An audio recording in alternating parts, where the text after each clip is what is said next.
Hello everyone, very warm welcome to this amazing session. So myself Pinkesh Kumar, chemistry faculty at Motion Muzaffarpur.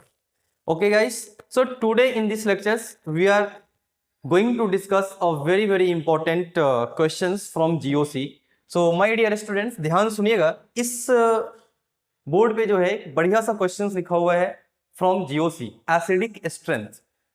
तो इस questions को हम लोग discuss करेंगे और हमें क्वेश्चन दिया गया है compare acidic strength in decreasing order. Compare acidic strength in decreasing order. तो डिक्रीजिंग ऑर्डर में एसिडिक स्ट्रेंथ जो है बेसिकली हमें कंपेरिजन करना है। ठीक है, तो एसिडिक स्ट्रेंथ जब भी हमें कंपेरिजन करना होता है किसी भी कंपाउंड्स का, तो हम लोग कंपेयर करते हैं क्या, stability of conjugate base. Because जब कोई भी एसिड की जब हम एसिडिक स्ट्रेंथ की बात करते हैं तो एसिड का काम क्या है, H+ प्रोवाइड करना, राइट। तो एसिड अगर H+ प्रोवाइड करेगा, जितना ज्यादा H+ प्रोवाइड करेगा मींस एसिडिक स्ट्रेंथ उसका उतना ही क्या है, ज्यादा है। और ये डिपेंड करता है कि रिएक्शन फॉरवर्ड में कितना ज्यादा आ रहा है, और फॉरवर्ड में कितना ज्यादा आ रहा है वो डिपेंड करेगा स्टेबिलिटी ऑफ प्रोडक्ट। प्रोडक्ट क्या है, तो प्रोडक्ट है, ये है एसिड और ये है कंजुगेट बेस। A- क्या है, कंजुगेट बेस। तो कंजुगेट बेस जितना ज्यादा स्टेबल होगा, कंजुगेट बेस जितना ज्यादा स्टेबल होगा, हमारी जो एसिडिक स्ट्रेंथ होगी कंपाउंड की वो उतना ही ज्यादा होने वाला है। क्लियर है पॉइंट्स? आई होप अगर कुछ भी डाउट्स हो आप कमेंट सेक्शन में जरूर पूछेंगे, है ना, आपको वहां पर रिप्लाई दिया जाएगा। चलिए, तो यहां पे सबसे पहले हम लोग क्या करेंगे, कंजुगेट बेस बनाते हैं हर एक कंपाउंड का और फिर चेक करते हैं इसमें कि एसिडिक स्ट्रेंथ क्या है।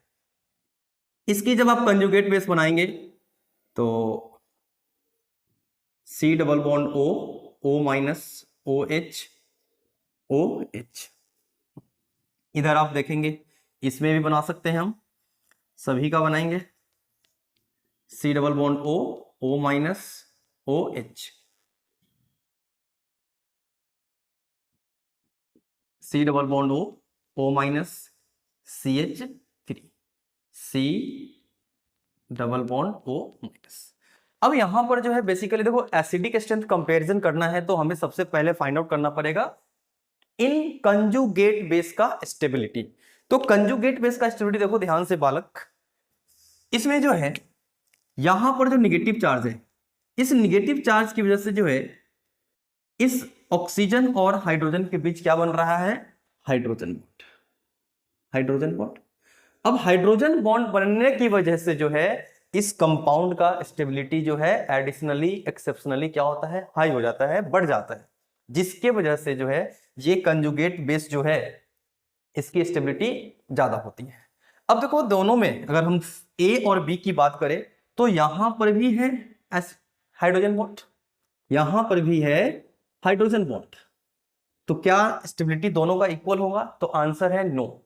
स्टेबिलिटी ज्यादा किसका होगा, तो देखो इधर दोनों साइड से OH लगी हुई है, दोनों साइड से OH लगा हुआ है, जिससे कि ये दोनों ऑक्सीजन क्या करेगा, यहां पर हाइड्रोजन बॉन्ड का फॉर्मेशन करेगा, जबकि यहां पर सिर्फ एक ही साइड से क्या होगा, ये हाइड्रोजन बॉन्ड का फॉर्मेशन होगा। ठीक है, तो इधर ज्यादा स्टेबिलिटी मिलेगा क्योंकि इधर से भी हाइड्रोजन बॉन्ड बनने की पॉसिबिलिटी है, यहां पर सिर्फ एक साइड से है, तो इस दोनों में अगर हम बात करें तो इसका स्टेबिलिटी ज्यादा हो जाएगा, इसकी स्टेबिलिटी क्या हो जाएगी, ज्यादा हो जाएगी। इससे आगे चलते हैं B एंड C की अगर हम बात करें तो B एंड C में देखो ध्यान से, ये जो CH3 है ये है हाइपर कंजुगेटिव इफेक्ट लगाएगा, यहां पर ये +H इफेक्ट लगाएगा, जिससे क्या होगा, इलेक्ट्रॉन भेजा जाएगा। निगेटिव चार्ज होने की वजह से ऑलरेडी क्या है, इलेक्ट्रॉन ज्यादा है, निगेटिव चार्ज होने की वजह से ऑलरेडी क्या है, इलेक्ट्रॉन ज्यादा है, और यहां से इलेक्ट्रॉन और भेजा जाएगा तो स्टेबिलिटी को और भी घटा दिया जाएगा इसका, मतलब स्टिल अभी क्या हो गया, बी का स्टेबिलिटी सबसे ज्यादा हो गया, ए का, देन बी का, एंड देन सी। अब सी और डी में कंपेयर करते हैं, सी एंड डी के लिए। तो देखो ध्यान से, सी के केस में क्या हो रहा है, यहां पर CH3 से को इलेक्ट्रॉन भेजा जा रहा है, क्योंकि इसके पास ऑलरेडी इलेक्ट्रॉन क्लाउड ज्यादा है निगेटिव चार्ज की वजह से, और इलेक्ट्रॉन भेजेंगे तो इसका स्टेबिलिटी क्या होगा, कम हो जाएगा। लेकिन यहां पर कोई भी इसको इलेक्ट्रॉन भेजने के लिए ग्रुप नहीं लगा हुआ है, जिससे कि सी और डी में डी का स्टेबिलिटी ज्यादा हो जाएगा। तो डी का स्टेबिलिटी ज्यादा हो गया किससे, सी से। अब डी और बी में कंपेयर करोगे आप, तो बी में क्योंकि हाइड्रोजन बॉन्डिंग हो रही है, इंट्रामॉलिक्यूलर हाइड्रोजन बॉन्डिंग, जो इसकी स्टेबिलिटी को बढ़ाएगा। और स्टेबिलिटी बढ़ाएगा तो यहां पर जो स्टेबिलिटी ऑर्डर आएगा, स्टेबिलिटी ऑर्डर, ये ऑर्डर आएगा आपके पास, क्या हो जाएगा, A greater than B, than D, then C. ये है स्टेबिलिटी ऑर्डर।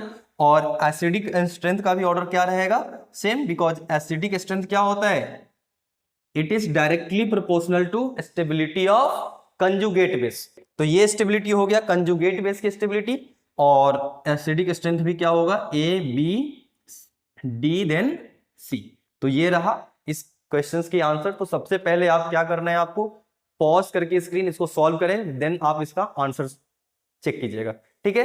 अगर कोई भी समस्या आती है आप डेफिनेटली कमेंट सेक्शन में आ सकते हैं आप। Thank you so much, have a nice day.